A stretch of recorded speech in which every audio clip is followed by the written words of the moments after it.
RBI board ने government को ₹57,128 crore surplus transfer करने का अप्रूवल दे दिया है। तो चलिए इसका एग्जाम रिलेटेड कुछ एनालिसिस कर लेते हैं। Amount transferred by RBI to government ₹57,128 crore. This year, RBI decided to maintain contingent risk buffer at 5.5%. आगे की स्लाइड में हम कंटिजेंट रिस्क बफर के बारे में जानेंगे। अभी तक आरबीआई का जो फाइनेंशियल ईयर है 1 जुलाई से शुरू होता था, लेकिन बोर्ड ऑफ आरबीआई ने डिसाइड किया है कि फ्रॉम फाइनेंशियल ईयर 21-22 से आरबीआई का फाइनेंशियल ईयर अप्रैल से शुरू होगा। इसका मतलब in current year RBI will have a 9 month of financial year ending in 31 March. RBI का जो करंट फाइनेंशियल ईयर जो जुलाई 2020 से शुरू हो चुका है वो 31 मार्च 2021 में ख़त्म हो जाएगा। अगर आप कैलकुलेट करें तो जुलाई से मार्च तक सिर्फ 9 मंथ होता है। उसके बाद आरबीआई का 1 अप्रैल से नया फाइनेंशियल ईयर शुरू हो जाएगा। आरबीआई बोर्ड के बारे में जान लेते हैं। RBI board consist of 21 members and they are governor, 4 deputy governor, 2 financial ministry representative, and they are usually economic affairs secretary and financial service secretary, and 10 government nominated directors and 4 directors to represent the local boards headquartered in Mumbai, Kolkata, Chennai and New Delhi.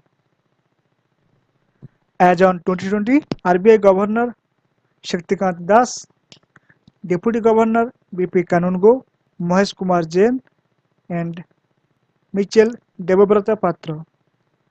Now what is a realized equity or contingent risk buffer? इसे आसान भाषा में समझे तो एक organisation future में होने वाले अनएक्सपेक्टेड लॉस की भरपाई के लिए एक कंटिजेंसी फंड बनाता है एंड फ्रॉम करंट प्रॉफिट्स से थोड़ा उस फंड में डिपॉजिट करता है, जिसे हम रियलाइज्ड इक्विटी और कंटिजेंट रिस्क बफर कहते हैं। अब सवाल आता है कि why RBI transfer surplus to government. Answer is there is a provision under section 47 of RBI act 1934 कि आरबीआई इसका सरप्लस गवर्नमेंट को एनुअली ट्रांसफर करेगा and RBI is not required to pay income tax to union as it mentioned in section 48 of RBI Act 1934। एक अलग से video में हम पूरा RBI Act 1934 को कवर करेंगे। RBI का इनकम कहाँ से होता है? RBI का major source of income is from open market operation. अभी ओपन मार्केट ऑपरेशन क्या है? Open market operation conducted by RBI by way of which RBI sell and purchase of government securities। ये क्यों किया जाता है? अगर बैंकिंग सिस्टम में मनी इन्फ्यूज करना है तो RBI purchases government securities and जब मनी सप्लाई को कम करना होता है तब RBI sell government securities. And second is dealing in foreign exchange market and from gold।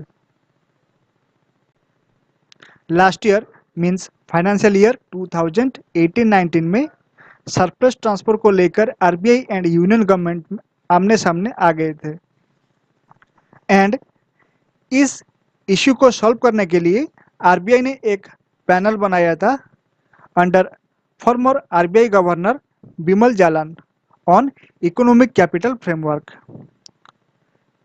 Economic capital framework means it has the same meaning as a contingent risk buffer। okay, economic capital framework जो term है उसे RBI use करता है जबकि commercial bank capital adequacy ratio term use करते हैं। Okay, finally on recommendation of Bimal Jalan panel, RBI decided to keep its level of contingent risk buffer between 5.5% and 6.5%.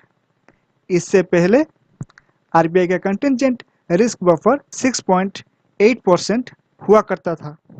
And finally RBI ने government को rupees 1.76 lakh crore surplus transfer किया था, which include rupees 1.3 lakh crore surplus and rupees 52,637 crore as excessive provision.